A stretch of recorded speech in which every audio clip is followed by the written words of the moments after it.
I always knew my journey to parenthood would not be traditional, and yet I never could have expected the extraordinary life that has been born of this journey. I met Michelle on a surrogacy website. My husband Chad and I had just begun the journey to make a family through gestational surrogacy. Michelle was a mother of 2 and a first-time surrogate. We did in vitro fertilization, transferring a total of 3 embryos, lost our 3 babies, and our journey to make a family ended. Back then, I was pissed at what felt like the ultimate stab in the back by God in the universe. But it did not take me long to realize that being pissed didn't change a thing, especially when it came to the sympathy I would receive from the world. That natural, well-meant pity I know I am receiving from you right now. The pity of how sad it is to not be able to be a mother when you wanted to so badly. And the discomfort of this pain that makes you want to quickly fix it by offering the not-so-simple solution of why don't you just adopt? But your pity and your discomfort only makes me feel even more alone in it. And I already feel alone as a 35-year-old woman who cannot be a mother. Instead, what if you looked at me with love in your eyes and said, "That sucks.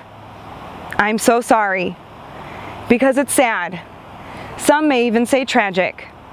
But we will all have our tragic stories in this life. But it is only through this darkness that our light will shine. Practicing empathy for each other's stories is the only way connection is truly born. Because then we aren't so damn alone in it. The connection to our stories and to one another's is the only way back to the truth of who we are. And yet, our infertility stories remain so silent. Our current infertility statistics are staggering. 1 in 8 couples will struggle to conceive, 1 in 4 pregnancies will end in a loss, and 1 in 160 pregnancies will end with a child born still. Despite these numbers, many of us remain silent, in pained, shamed, and denied silence. Denied because it is tragically sad. Denied because it makes our society really uncomfortable to talk about loss. Denied because it scares us. Shamed because we haven't been able to do what most believe we were put on earth to do: parent. Who are we if we aren't parents? What happens if our legacy isn't carried on with our family name or our gorgeous red hair, vivacious laugh, and very passionate personality? Do I matter if I cannot be a mother? Do I dare speak out even though I am not one of the success stories? Do I dare ask you to listen? Do I dare stand here and parent? By the world's most accepted definition of the word parent, I will never meet the criteria. I am unable to birth a child, and I am not adopting one. And so you will call me childless. And I will emphatically and stubbornly correct you and let you know that I am a childful parent, birthing a rare kind of parenthood. I will never get to parent the newborn, narrowly missing the blowout diaper or breastfeeding her and rocking her to sleep in the middle of the night. I will parent by holding whatever baby is available and helping out whichever parent needs a break. I will never get to parent the first days of school. I will parent by helping people to change their lives for the better after suffering trauma, loss, and tragedy. I will never get to parent the first days of school. I will parent by helping the teenager suffering from debilitating anxiety. I will never get to parent and see which of me and which of my husband is in our child. I will parent by teaching empathy and understanding of just how hard it is to make a family.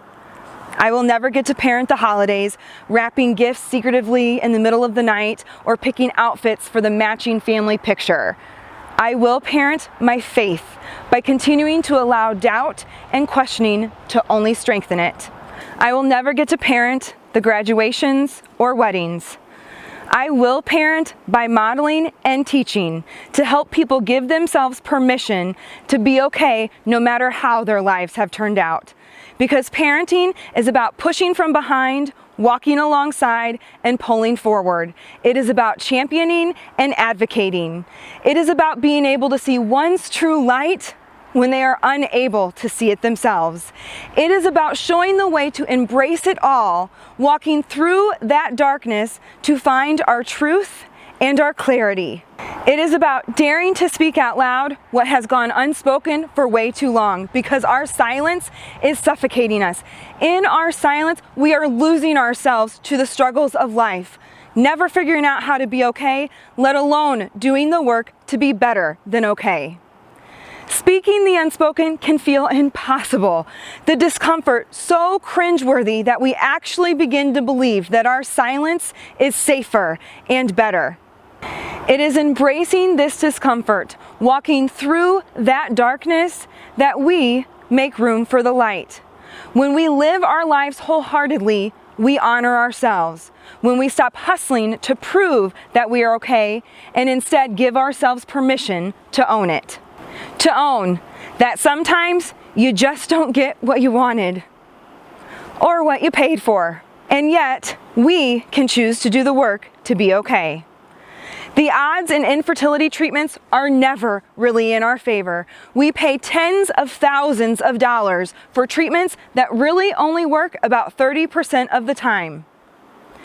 Just a few months after our journey to make a family ended, Michelle made what I can only imagine was one of the most difficult phone calls of her life.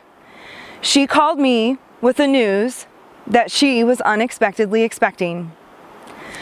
We paid $30,000, used countless doctors, nurses, sterile rooms, and petri dishes to get her pregnant with our child. She bought a $12 bottle of wine and got it on with her husband. The ultimate stab in the back by God and the universe, or just never meant to be my babies.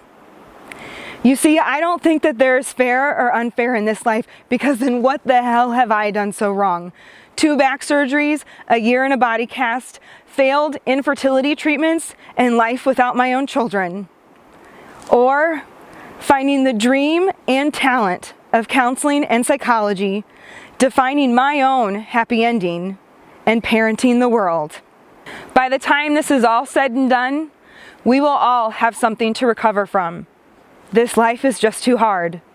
What I know for sure is we must choose to thrive and not only survive. I am a thriver of anxiety, depression, and infertility. I am a thriver and not only a survivor. And I think this is a choice we all must make. On some days, every single minute of the day, we must choose to do the work to thrive and not only survive. Thriving means practicing active acceptance of what we cannot change, and instead choosing to keep our eyes and our hearts open to the new perspective. It means choosing how we are forever changed and yet always healing. Practicing our recoveries, because it is only in this practice that our souls do not scar over completely, closing us off to all the love the world has to offer. We must choose to do the work. We must choose to change, embracing all of our stories to stop proving it and to truly own it, because then we will rise ever upward.